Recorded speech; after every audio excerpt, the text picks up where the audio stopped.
The suitcase was by the door. Her hand was on the handle. I stood across from her, my heart pounding, my fists clenched, every muscle in my body telling me to stop her. But I didn't move. "If you leave with him now," I said, my voice calm but laced with anger, "you'll never be welcome back here." She froze, her knuckles white as she gripped the suitcase. For a moment, I thought she might turn around, that the weight of my words would bring her back to her senses. But instead, she let out a shaky breath and turned to face me. "I'm sorry, Adrian," she said, her voice trembling, "but I can't live like this anymore." "Like what?" I demanded, my voice rising. "With someone who loves you. With someone who gave you everything?" Her eyes filled with tears, but she didn't let them fall. "With someone who's so wrapped up in their own world that they don't even see me," she said quietly. "That's bullshit, Lydia," I snapped. "You're the one who's been sneaking around. You're the one who lied. Don't you dare put this on me." The mention of her betrayal made her flinch, but she stood her ground. "It wasn't supposed to happen," she said, "but it did. And now I can't undo it." I took a step closer, the distance between us feeling insurmountable. "So you're just going to throw it all away?" I asked. "For him?" "It's not about him," she said quickly, but the way her eyes darted to the window told me otherwise. "It's about me. About what I need." "What you need?" I repeated, my voice cold. "You need to blow up our life together? To walk out on everything we've built?" She looked down, her silence more damning than any words. My chest tightened as I realized that the woman standing in front of me wasn't the one I thought I knew. She'd already made her choice. "If you walk out that door," I said, my voice low but firm, "don't expect me to be waiting when you come crawling back." Her lips quivered, but she nodded. "I hope you find someone who makes you happy, Adrian," she said, her voice breaking. I didn't respond. I couldn't. I just watched as she picked up the suitcase, opened the door, and walked out into the night. The sound of the door closing behind her was louder than any scream. The house felt like a tomb after she left. I stood in the empty living room, the faint scent of her perfume lingering in the air. Her absence was louder than any argument we'd ever had. I paced the room, my thoughts racing. This wasn't just a bad dream. This was real. She had chosen him. And no matter how many times I tried to rationalize it, the pain of her betrayal kept crashing over me like a relentless tide. I picked up my phone, scrolling through old photos of us. There she was, laughing in the sunlight during a weekend hike, her arms wrapped around me. There was another of her at her favorite cafe, her smile as radiant as ever. It was all a lie. Those moments, the promises we'd made, they didn't mean anything to her. Not anymore. A knock at the door startled me. My heart leapt, irrational hope flaring for a moment that it might be her, that she'd changed her mind. But when I opened the door, it wasn't Lydia. It was Vincent, the man she'd left me for. "What the hell are you doing here?" I asked, my voice colder than I thought possible. He shifted uncomfortably, his hands in his pockets. "I'm not here to cause trouble," he said, his tone measured. I thought you deserved to hear it from me." I stepped onto the porch, closing the door behind me. "Hear what?" I snapped. "That you've been screwing my fiancé? That you've been playing me for a fool?" He winced, but didn't deny it. "Look, I didn't plan for this to happen," he said. "It just did. Lydia's been unhappy for a long time, man. She didn't know how to tell you." "That's rich," I said bitterly. "So instead of telling me, she ran to you? She didn't want to hurt you," he said, his voice low. I let out a hollow laugh, the sound bitter in the quiet night. "Well, mission accomplished, Vincent. Because I'm not hurt. I'm furious." His eyes met mine, and for a moment, I thought I saw regret. But it didn't matter. "I'm not here to justify what we did," he said finally. "I just thought you should know that she's with me now. And she's not coming back." The words landed like a punch to the gut.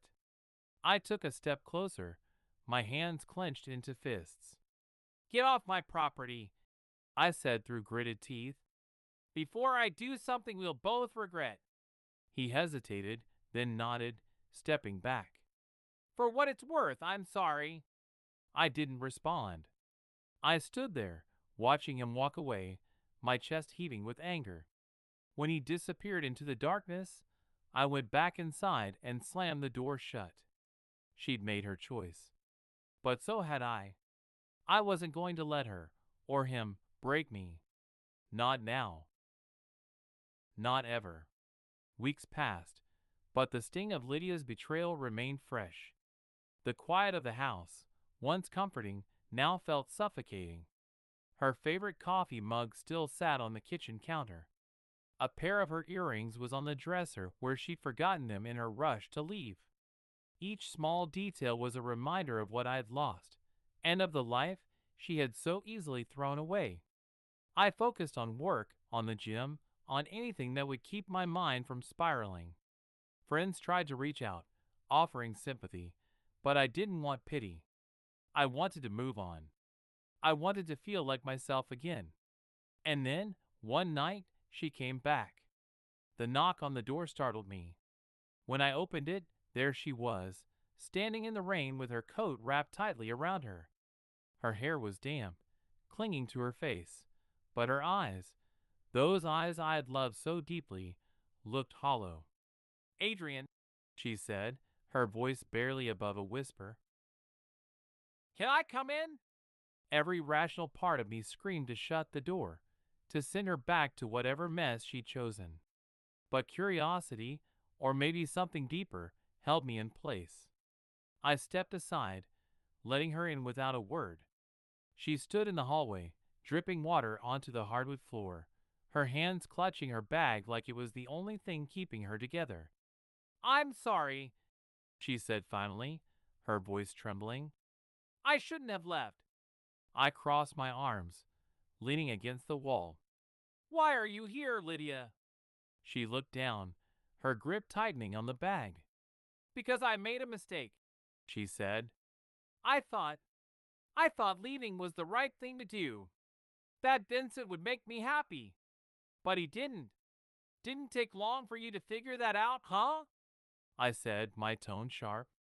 She winced, tears spilling down her cheeks.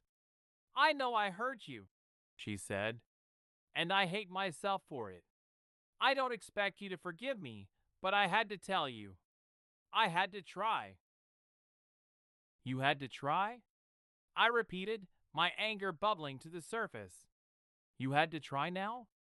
After you walked out on me? After you humiliated me?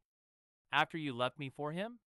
"I thought I was doing what was best for me," she said, her voice cracking. "But I didn't realize what I had until it was gone. Until I lost you." Her words hung in the air, but they didn't hit the way she probably hoped. Instead, they felt hollow, like an echo of something I no longer believed in. "You didn't lose me, Lydia," I said quietly. "You threw me away. There's a difference."